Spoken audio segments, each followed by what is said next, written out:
Alright, shalom, shalom. First and foremost, I'd like to give all praise, honor, and glory unto Yahweh, Bahashem Yahushai, Bahashem Rechahakodash, and double honor to my apostles, the great millstone, and peace and salutation to the hopeful members of the elect, the Bacharim of the house of David, that's been preordained, predestined, to get delivered in these last times, and to be the ruling governing body of the nation Yashala. I want to go into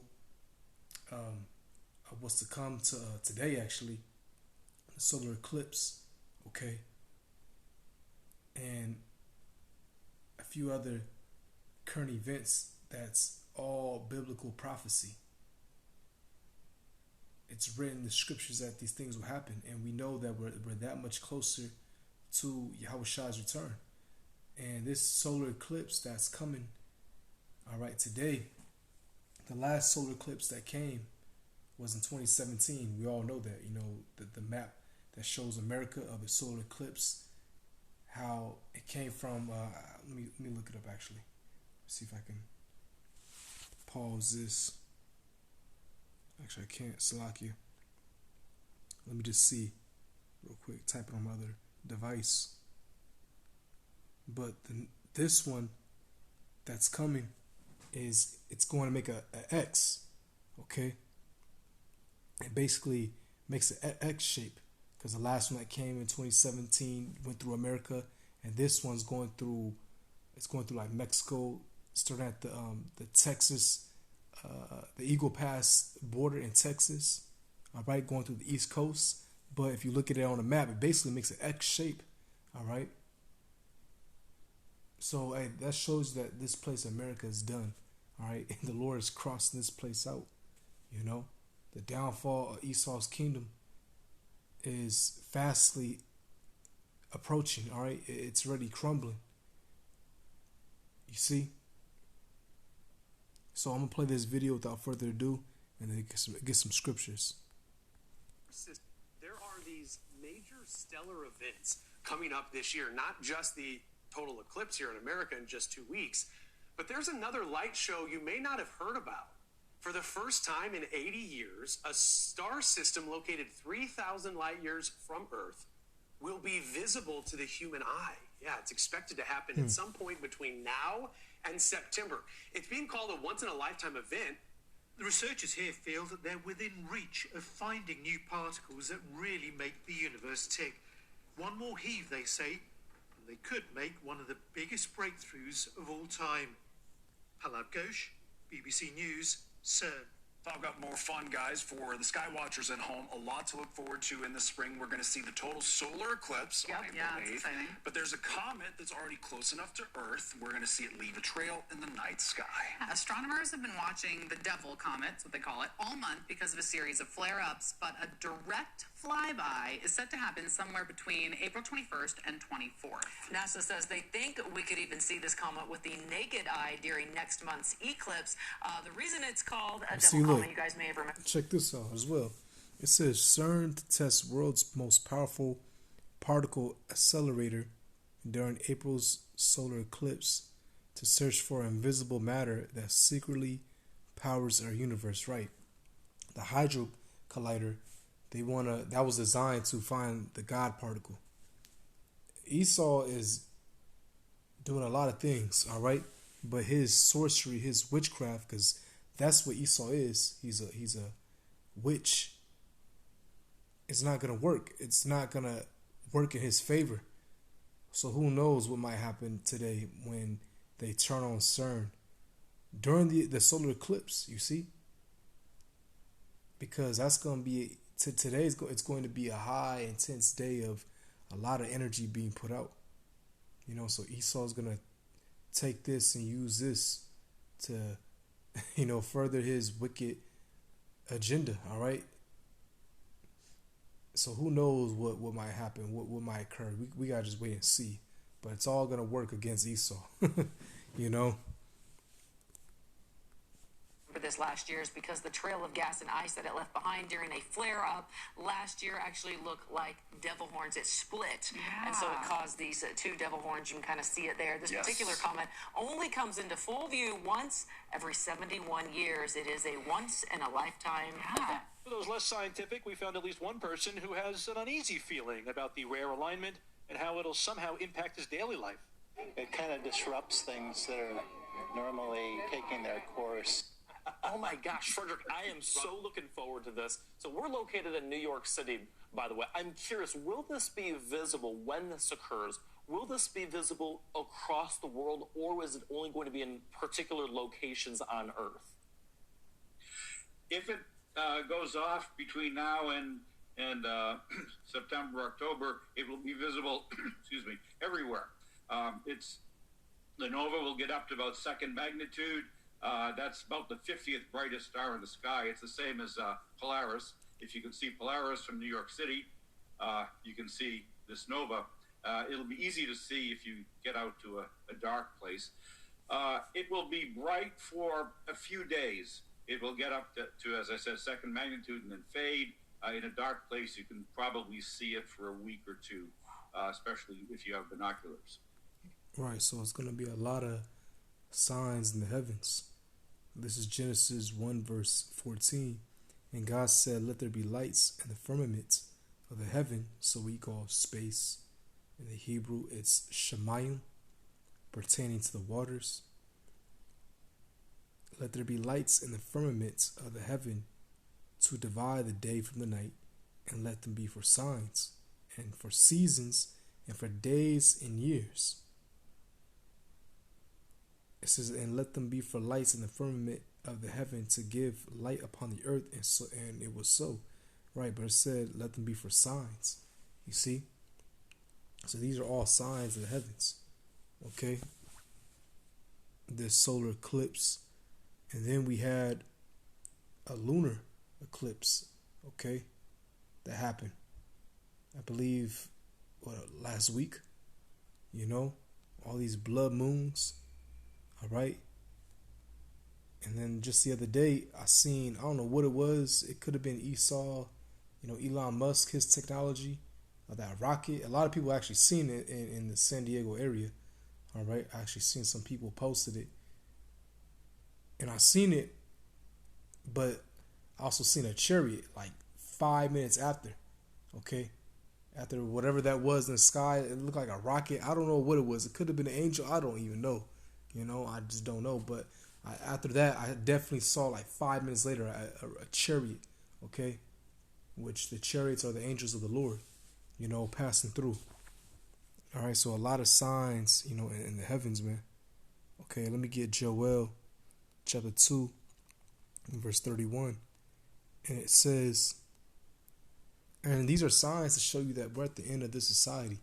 All right, that's all what it means. The earth is going to abide forever, but we're at the end of Esau Edom's rulership. Okay, and who the world ignorantly calls Jesus Christ, Yahushai. So that looks like a so-called black man, by the way, is going to return.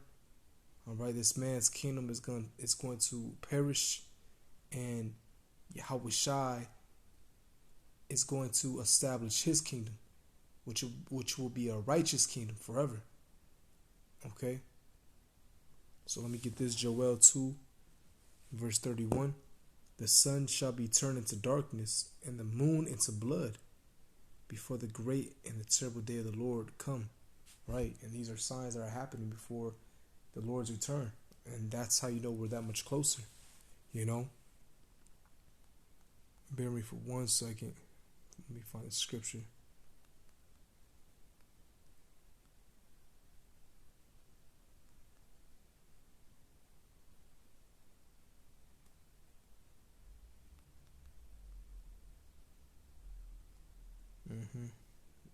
Isaiah 4:47 verse 13. Going back to that whole CERN, I mentioned that Esau is a magician. Today it's gonna be, who knows, we gotta wait and see, but I believe it's gonna be an eerie day, even through the following days. Something's gonna happen. I don't know what. I believe, I'm speaking as a man, But something is going to happen either way. Something's going to happen because it's prophecy, and we're definitely in the times of this man's the end of his rulership, and all that hell's about to break loose. He's going to come down with great wrath, push that chip, which is the mark of the beast. It's going to get very terrible out here, So this is Isaiah 47 verse 13. Thou art weary in the multitude of thy counsels. Let now the astrologers and the stargazers and the monthly prognosticators stand up and say thee from these things that shall come upon thee. All right. Let me get that word, prognosticators.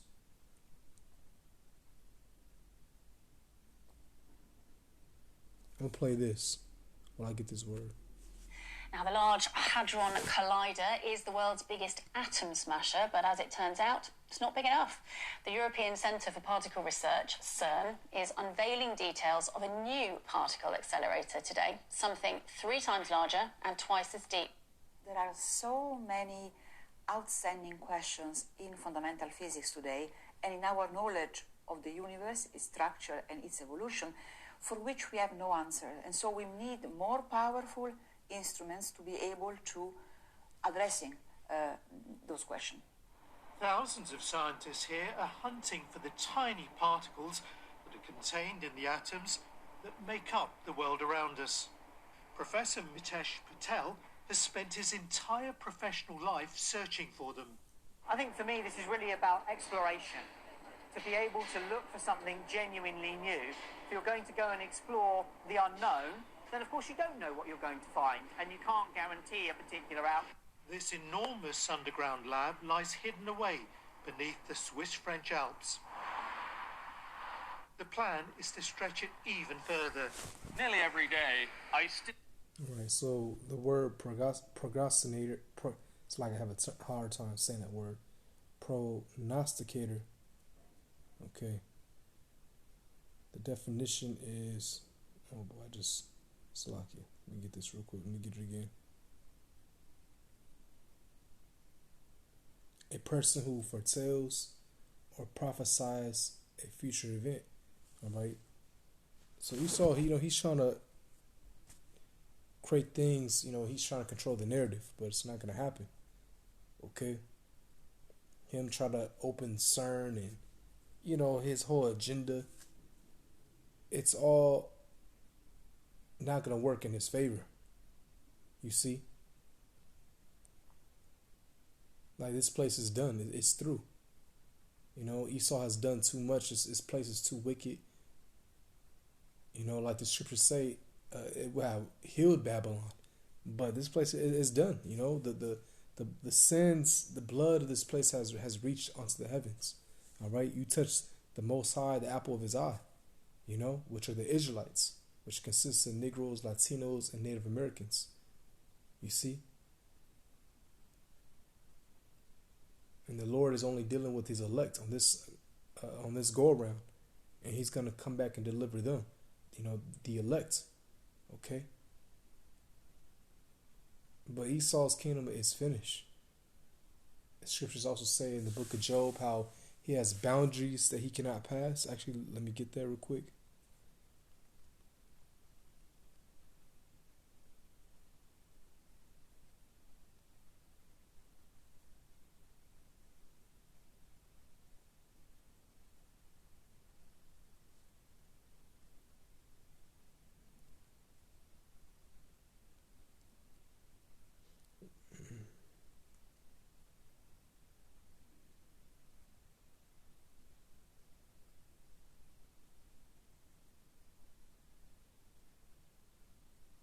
For 1 second, I'll just play this while I get the. I'll get that sort of wow as I look at all of it.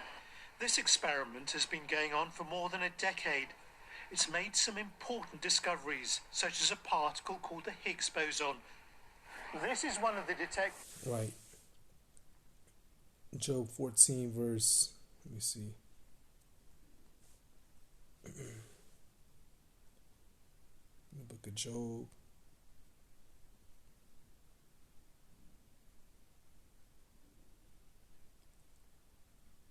14 verse 5, seeing his days are determined, the number of his months are with thee. Thou hast appointed his bounds that he cannot pass. Right.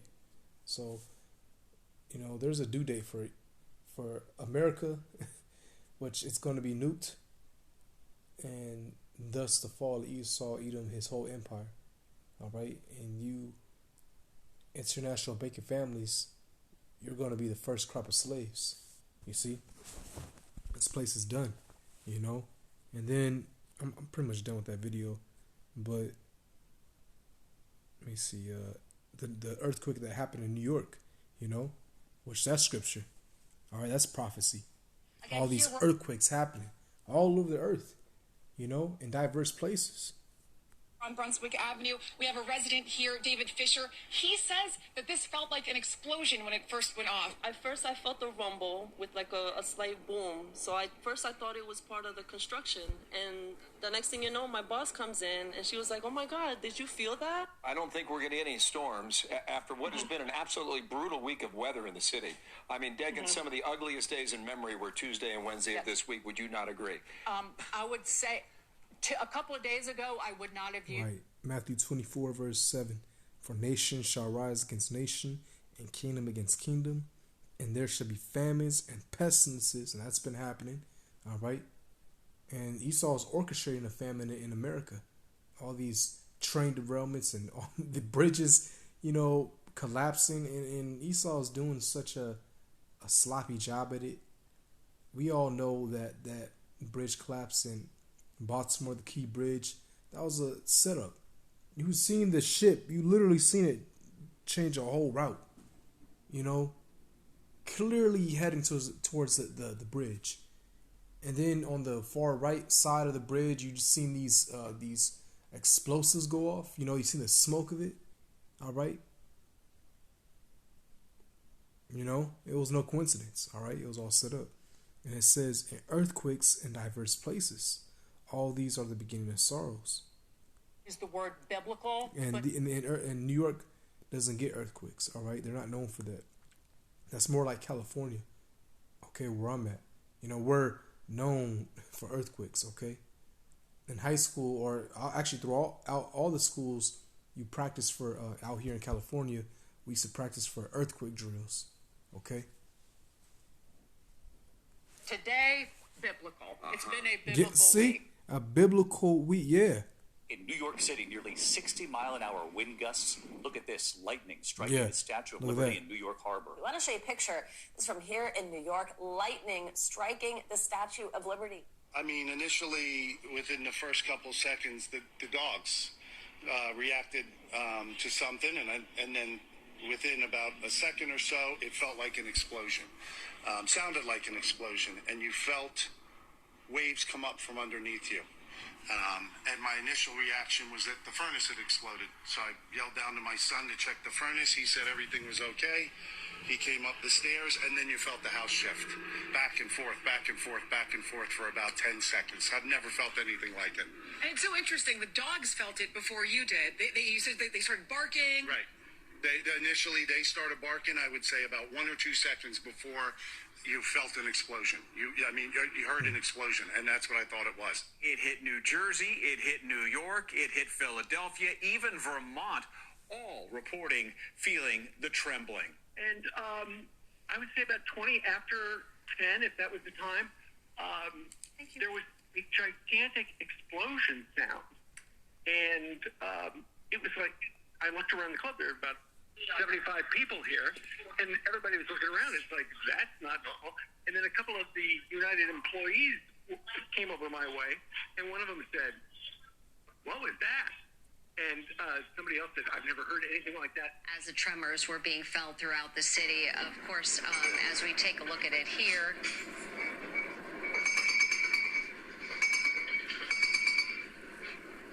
It's interesting because some people were saying it felt like a train was going by. When you were talking to Maurice Dubois, wasn't he saying he thought a train was going by, but he doesn't have a train line right next to his place? And the tremors sent a web of cracks into a driveway in Morrisville, Pennsylvania. Yeah, it was pretty scary. My heart is still racing. And 10 minutes away, someone I know didn't feel it, and then 15 minutes the other way. They felt it. So it's just very odd and kind of scary. With shockwaves felt 300 miles away. People in at least 10 states and even right here in the nation's capital experienced some shaking. The aftershocks are still coming tonight. It was just very strong. I'm actually still hearing rumblings. I don't know what it is. And just a little bit ago, I felt a tremor, aftershock. Like I said, I'm not used to this stuff. Huh. So we are still hearing. Ashley, was it similar to what you heard initially more than an hour ago? Not as strong. Definitely not as strong. But every 5-10 minutes, maybe spacing out longer, it sounds like thunder. And I don't know what it is. If it has something to do with the earthquake, but I'm definitely hearing it. And then, like I said, that's crazy how people are they're all hearing. They said it was like explosions. So I don't know what kind of earthquake that was. And I've been in lots of earthquakes. Again in California, we get quite a lot actually. Okay, it's not, it's nothing new to us. But yeah, I don't know what kind of earthquake that was. A little bit ago, again, felt something, definitely not as strong, but it was something. So I don't know if that's the result of the earthquake, but like I said, I'm right by the epicenter, and that was just very surreal. Wow.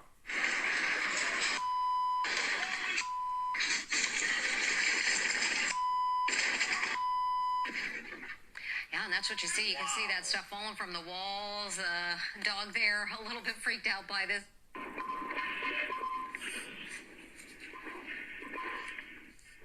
Yeah, you hear the force of that quake as the dog stood atop a dining room table. Another one was, you could see it wandering down below. Their owner wrote on social media, "Yes, our husky sleeps on the dining room table while we're not home."